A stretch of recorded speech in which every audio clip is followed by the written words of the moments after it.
Hello good morning दोस्त, Ravi online classes में आपका स्वागत है। इस वीडियो में हम लोग देखेंगे 12th class biology 12th biology का इम्पोर्टेंट क्वेश्चन चैप्टर वाइज जो परीक्षा में आने की 100% में गारंटी लेता हूं, क्योंकि हार्ड लेवल इसमें ऑब्जेक्टिव कलेक्ट किया गया है। दोस्तों, पहला क्वेश्चन है, आम के फल में खाने वाला भाग कौन सा है? तो आम के खाने वाला भाग जो होता है मध्य फल भित्ति होता है। कौन सा होता है? मध्य फल भित्ति होता है। अब आती है कि बाह्य फल भित्ति किसे खाया जाता है? बाह्य फल भित्ति किसे खाया जाता है? तो बेर का बाह्य भित्ति खाया जाता है। अंतः फल भित्ति तरबूजा के, बेल का, ये सबको अंतः अमरूद को बीजांडसन खाया जाता है। फल भित्ति खाया जाता है। नाशपाती का गुददार खाया जाता है। अंगूर का फल भित्ति एवं बीजांड खाया जाता है। पपीता का मध्य भित्ति खाया जाता है। केला का मध्य भित्ति एवं अंतः फल भित्ति खाया जाता है। याद रखिएगा, लीची का गुददार या एरिल भाग खाया जाता है। समसूत्री विभाजन होता है, तो समसूत्री विभाजन किसमें होता है दोस्तों? तो कायिक कोशिका में समसूत्री विभाजन होता है।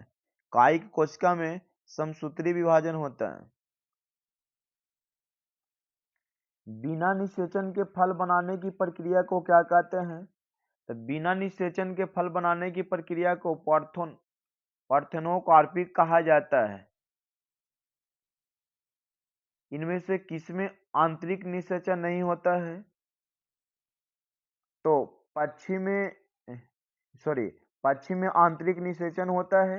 स्तनपायी में आंतरिक निषेचन होता है, लेकिन मेढक में आंतरिक निषेचन नहीं होता है।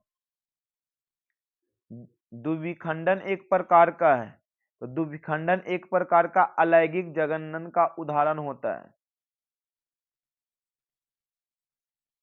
इनमें से पूरे जीवन में एक ही बार पुष्पित होने वाला कौन सा है? तो बाष्प पूरे जीवन काल में एक ही बार पुष्प प्रदान करता है।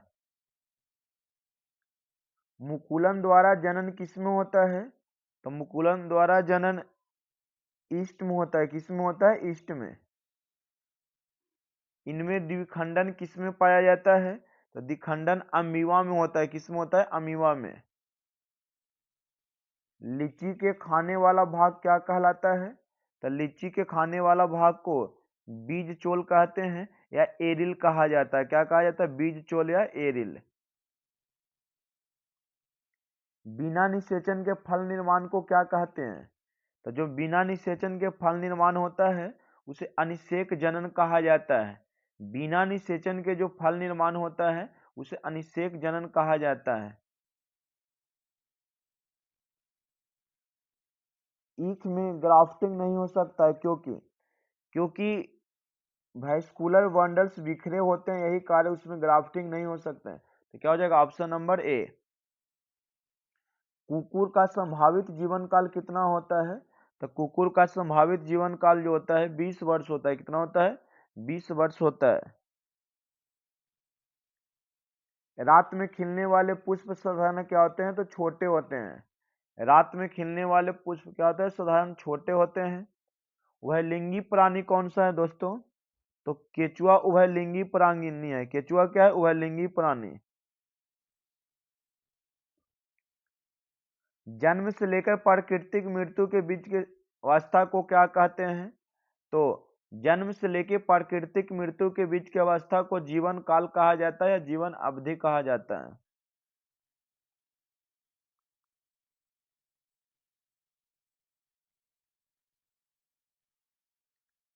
अमीबा में प्रजनन किस प्रकार का होता है? तो अमीबा में प्रजनन होता है द्विखंडन द्वारा। किसके द्वारा? द्विखंडन द्वारा। पेनिसिलियन में प्रजनन किसके द्वारा होता है? तो पेनिसिलियन में प्रजनन होता है कोनिडिया द्वारा। किसके द्वारा? कोनिडिया द्वारा।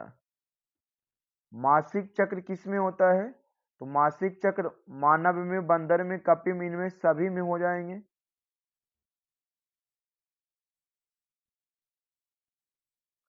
इनमें से कौन एक लिंगी नहीं है? तो गाय एक लिंगी है, कुत्ता एक लिंगी है, तिलचट्टा एक, केचुआ एक लिंगी नहीं है, केचुआ एक लिंगी नहीं है। मानव युग्मक में गुण सूत्र की संख्या कितनी होती है? तो मानक युग्मक में गुण सूत्र, युग्मक जब भी लगाएगा तो 23 होगा दोस्तों। तो क्या हो जाएगा? Option number B. प्रकंद का एक उदाहरण है, तो प्रकंद एक उदाहरण है अदरक का। किसका है? अदरक का। मानव मादा में अंडे का निषेचन कहाँ होता है? तो मादा में अंडे का निषेचन होता है फलोपियन नलिका में। कहाँ होता है? फलोपियन नलिका में। मानव नर में शुक्राणु भंडारण किस जनन अंग में होता है? तो 23 को हो जाएगा एपिडीमियस में, एपिडीमियस में। वह प्रक्रिया जिसके द्वारा नर युग्मक एवं मादा युग्मक बनते हैं क्या कहलाते हैं? तो उसे युग्मक जनन कहा जाता है। क्या कहा जाता है? युग्मक जनन। पौधों में अर्धसूत्री विभाजन किस में होता है? तो पौधों में अर्धसूत्री विभाजन होता है परागकोश में। किसके होता है? परागकोश।